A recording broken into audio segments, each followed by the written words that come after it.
News update.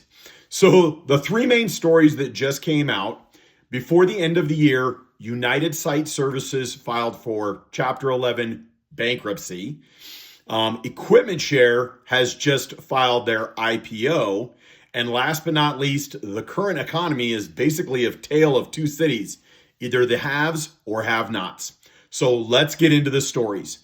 First, United Site Services, who does porta pots, roll-off dumpsters, temp fencing, all of that stuff, has filed just before the end of the year for Chapter 11 restructuring.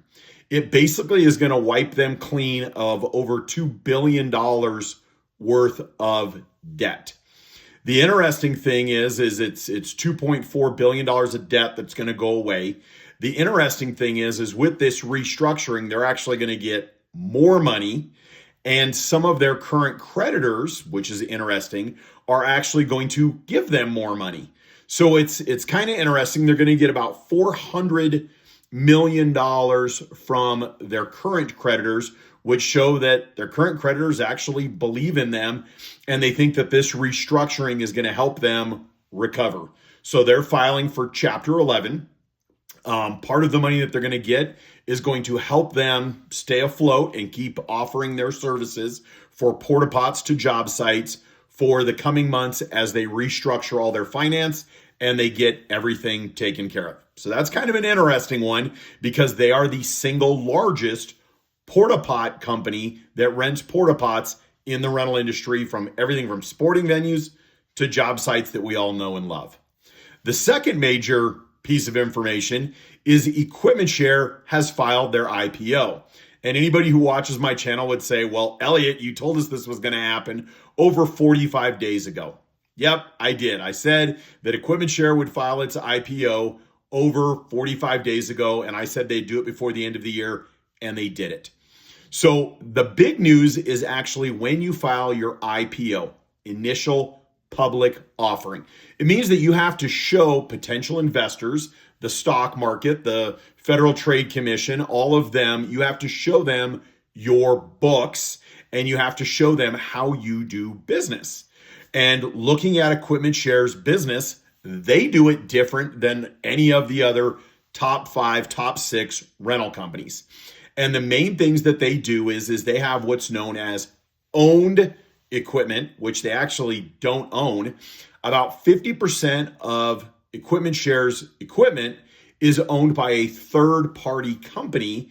They give said equipment to Equipment Share, who then puts it out on rent and pays these third-party entities some of the revenue that's generated from the rental assets.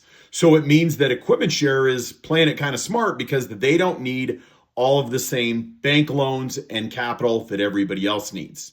Equipment Share has also shown that they've had about a 27% growth in the last 9 months. So they did their final quarter reporting. So the first quarter, second quarter, third quarter, they did their final recording, and it showed that they did about $2.8 billion in revenue. And that, compared to year over year, means that they have grown by approximately 27%.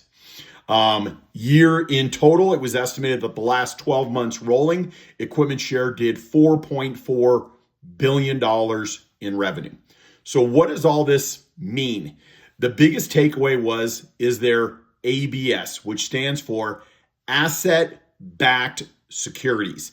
Asset-backed securities means that when you buy a piece of equipment, boom lifts, scissor lifts, the bank actually knows that they own an asset.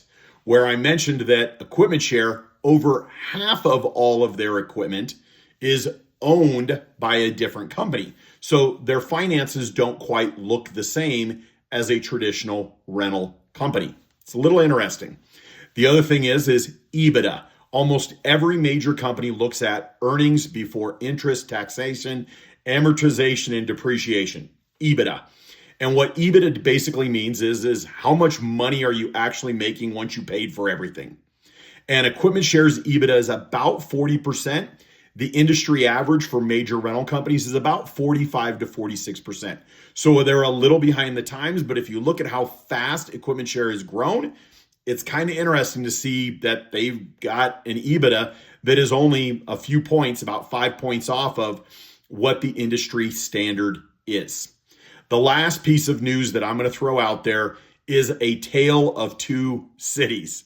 So I've looked at a lot of financial reports. I've looked at a lot of financial analysis right now. And the major data centers, the major job sites, they are creating a lot of rental opportunities. Y'all see it. The biggest thing that has ended up changing is that right now, some cities don't have this opportunity. Other cities, other events that I've gone to, they're not seeing the same level of datacom, telecom growth that other parts of the country are. If you're in Virginia, it is absolutely blowing up. If you're in parts of Texas, it's blowing up. If you're in Louisiana, it's blowing up. If you're in Nashville, Tennessee area, it is blowing up. I don't make the news. I just report it. I think somebody filing for bankruptcy and Chapter 11 for United Site Services. I think Equipment Share going their IPO and seeing that they do their finances a little different. And I think that some of the economies being hot and some of them being not are very interesting things that affect the industry. I wish you all an amazing 2026, and I appreciate you watching.